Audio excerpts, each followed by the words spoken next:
इजाजत की जरूरत देते हैं। लेकिन यहाँ क्या हुआ कि जहां इतनी एहतियात आप करते हैं, या इसके उलट हुआ कि आते ही सब कुछ दे दिया।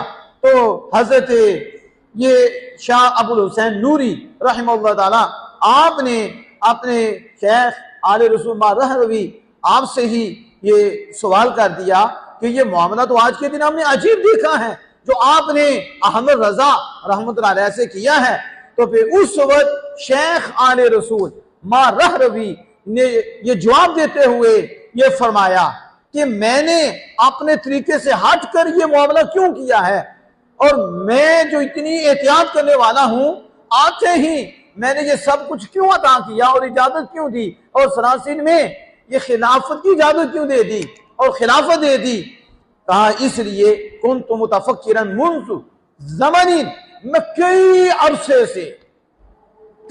से ये सोचता रहता था।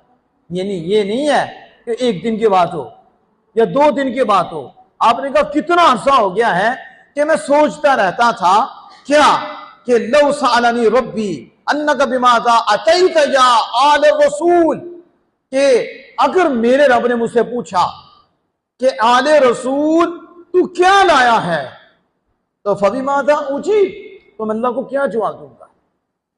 ये मैं सोचता रहता था।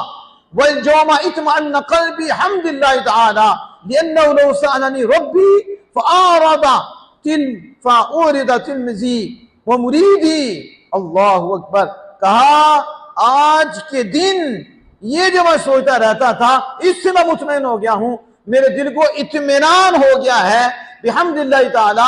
अब अगर मेरा रब मुझसे पूछे और क़यामत के दिन मुझसे पूछे ए आले रसूल तू क्या लाया है, तो मैं फिर अपना शगीर, अपना मुरीद अहमद रजा पेश करूंगा और मैं कहूंगा मालिक तेरी बारगाह में अहमद रजा लाया हूं।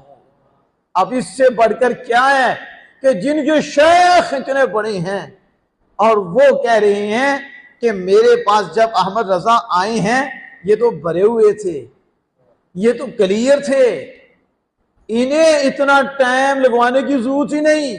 जो पहले आते थे उनके दिल में मैल होती थी, कमियां होती थी, और उनके बातों में कमियां होती थी, फिर उनकी तरबियत की जाती थी। जब वो क्लियर होते थे फिर जाकर उन्हें खिलाफत दी जाती थी, फिर उन्हें इजाजत दी जाती थी। लेकिन जब ये आए हैं तो रोशन दिल लेकर आए हैं, पकीज़ा दिल लेकर आए हैं, इल्म की दौलत से भरे हुए, और घर से वो रोशनी पाकर आए।